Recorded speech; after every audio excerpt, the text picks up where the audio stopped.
O sol já se despedia em um espetáculo de tons rubros e dourados, tingindo o céu com pinceladas de sangue e fogo. Para muitos, aquela cena seria bela, até poética. Mas para Lucas, aquele pôr do sol não trazia beleza alguma, apenas um aviso silencioso de que algo horrível se aproximava, um presságio sombrio. Decidiu que era tarde demais para voltar. As horas haviam passado mais rápido do que esperava, e o caminho de volta parecia confuso, difuso, quase inexistente. Foi essa decisão, simples e imediata, que selou o seu destino. Lucas havia se embrenhado sozinho na mata esquecida, um trecho espesso e fechado que margeava o pequeno povoado de Vale Verde, um lugar onde as histórias passavam de geração em geração, sussurradas entre dentes, como orações malditas. Os mais velhos da vila sempre repetiam, com olhos cheios de temor e vozes embargadas: "A mata tem suas próprias leis, menino, e nem tudo que vive lá quer ser encontrado. Alguns segredos é melhor deixar dormindo." Mas Lucas era cético, um jovem biólogo amador apaixonado por entomologia, especialmente borboletas raras.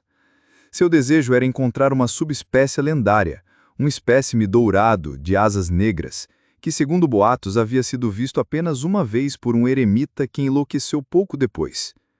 Movido por uma curiosidade quase infantil e uma confiança cega na ciência, Lucas ignorou os alertas. Ele acreditava que o desconhecido só era temido por falta de estudo. Mas ali, com a noite se derramando por entre os galhos retorcidos, até as leis da física pareciam se desmanchar. As árvores, antes verdes e vibrantes, tornaram-se sombras alongadas, contorcidas como gárgulas ancestrais. Os galhos se estendiam como mãos famintas. O caminho marcado com fitas coloridas havia sumido, engolido pela vegetação. A floresta parecia ter se movido, reconfigurado seus corredores, apagando seus rastros como se o rejeitasse. O ar ficou denso. Uma umidade sufocante tomou conta, trazendo o cheiro espesso de terra molhada. E algo mais, algo químico, acre, quase metálico, como sangue oxidado. O canto dos pássaros cessou abruptamente, substituído por um silêncio espesso e opressor, como se até o tempo houvesse parado. Lucas sacou sua lanterna tática. Era potente, mas o feixe era como uma agulha de luz diante da escuridão que parecia engolir tudo. Ele ouviu algo. Primeiro, o que julgou ser vento, mas logo percebeu que o som tinha ritmo e intenção. Eram passos, mas não humanos, arrastados, pesados, como algo molhado sendo puxado pela folhagem, misturado a um ruído baixo, gutural, que vibrava pelas raízes. Um som ancestral, orgânico, primitivo, como se a floresta estivesse respirando, ou pior, sonhando. Lucas começou a andar mais rápido. Depois, correr. Seu coração martelava. Tentou ligar para o amigo que o esperava na entrada da trilha, mas o celular mostrava sem sinal. O botão de chamada não respondia. A tela ficou preta por alguns segundos, e ao acender novamente, o relógio marcava 00, mesmo sendo pouco antes das 19 horas. Foi então que ele sentiu o cheiro. Era podre. Um fedor nauseante de carne em decomposição, mofo e flores. Flores doces e doentias. Uma combinação repulsiva que lhe embrulhou o estômago.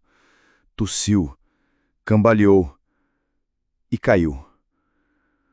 Tropeçou em uma raiz grossa, retorcida como serpente, que parecia ter se movido só para derrubá-lo. Sua lanterna rolou para longe, apagando-se como se tivesse morto. Na escuridão, Lucas ouviu algo. Respirando atrás dele, um som cavernoso, irregular, e o calor do hálito pútrido em sua nuca o fez estremecer. Tentou se erguer, mas ao apoiar as mãos no chão, tocou algo quente e viscoso. Ao iluminar com o celular, viu o que era. Era pele. Pele humana, estendida como couro, ainda úmida, estufada de gases. Ao lado, uma fileira de borboletas presas com espinhos em troncos, como oferendas. E então, ele viu os olhos. Pares deles, brilhantes, amarelados como brasas de fogueira, observando de entre as árvores. Criaturas altas, magras, contorcidas, com ossos que pareciam à mostra. Suas peles eram parte da mata. Troncos, folhas e musgo estavam grudados a elas como se houvessem nascido dali. Lucas recuou, tremendo. As árvores começaram a se mover, lentamente, como se estivessem vivas, como se formassem um círculo em torno dele. Os galhos rangiam, e dos troncos começaram a surgir rostos. Rostos humanos, mas deformados, com bocas costuradas e olhos cheios de dor. Alguns sussurravam: "Volta, volta, volta." Outros apenas choravam. Do chão começaram a brotar mãos, ossudas, cobertas de raízes, algumas com anéis enferrujados e dedos partidos. Uma delas agarrou seu tornozelo, outra sua cintura, e uma terceira puxou seu rosto para baixo.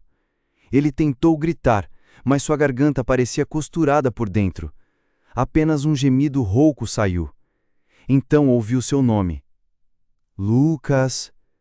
Era a voz de sua mãe, ou parecia ser, mas ela havia morrido há 5 anos. A voz se misturava com outras, de crianças, de velhos, de si mesmo. Era um coro de vozes familiares em tom de condenação. Ele estava de joelhos, cercado, as criaturas se aproximando, arrastando-se sem pressa.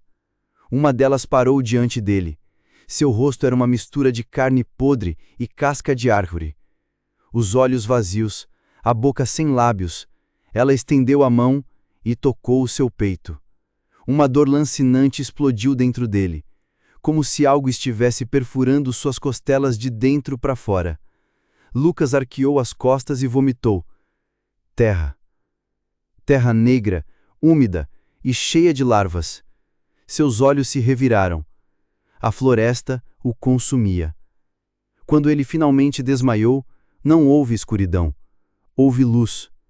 Uma luz estranha, alaranjada, que vinha das entranhas da terra, como se o solo respirasse e pulsasse. Ele foi arrastado para baixo, enterrado vivo, mas ainda consciente, como se seu corpo tivesse morrido, mas sua mente estivesse presa. Na manhã seguinte, o sol tentou, em vão, romper o véu espesso da mata. As árvores estavam mais densas, mais fechadas. A trilha que Lucas abrira com fitas havia desaparecido por completo. Nem sinal de pisadas, nenhum vestígio, como se ele nunca tivesse existido. Um homem do vilarejo que havia ouvido rumores do desaparecimento decidiu seguir pela borda da mata. Não entrou, mas viu algo entre os galhos, uma borboleta dourada com asas negras, imóvel sobre um galho. Abaixo dela, o solo exalava um cheiro horrível de podridão e flores doces, e por um instante ele jurou ouvir sussurros. Chamaram por ele, pelo nome, mas ele recuou assustado e correu de volta para o vilarejo. Desde então, ninguém ousou atravessar a linha das árvores. Apenas o vento carrega, de tempos em tempos, o farpado lamento daqueles que foram tomados. E entre o canto abafado das folhas, o nome de Lucas ecoa como aviso. A mata dorme, mas não esquece.